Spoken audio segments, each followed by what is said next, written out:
Now, if we do this right, then naturally the why should shape the what or the work, right?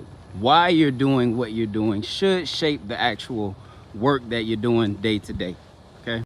Now, if you're following me, then this should all make sense, because yes, the why should dictate what it is that I'm doing, because my what should be predicated on my purpose. And the reality is there are 1,000 things, millions of things actually, that you could be doing with your life and spending your time, but not everything is going to be for you.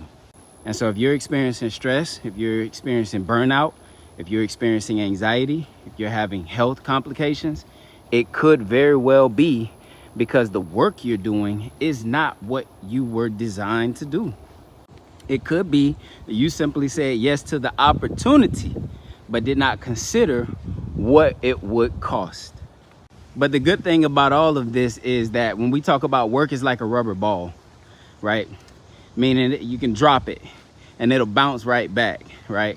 This isn't like relationships. Yeah, some relationships you can't drop. Some relationships are like glass balls. You can't drop them.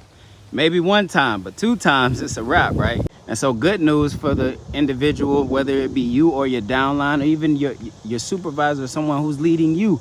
If they're dealing with stress and anxiety, the good news is it's reversible. It's not irreversible. The bad news, I can't help you do it. No one can, in fact. No one's coming to save you, and only you can do this work yourself. Now, let's say you got down the why, but you're still struggling with stress and anxiety. Then that leaves the work. And I want to ask you a question. Are you trying to do it all by yourself? I mean, yes, we have to work. We have to become. However, we don't have to do it alone. It wasn't designed that way. And if you're in a silo, or if you are an executive or you are a high performance leader and you still find yourself stressed, we need to get other people in the room. We need to get the thoughts out of your mind. We need to break up the information silos. We need to get a sounding board, or we just need to have you flesh out your thoughts yourself.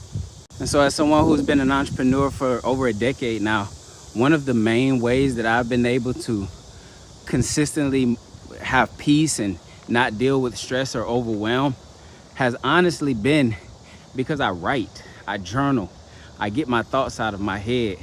I even created a journal to help me do this myself. It's called the High Performance Leader Journal, the High Performance Leadership Journal.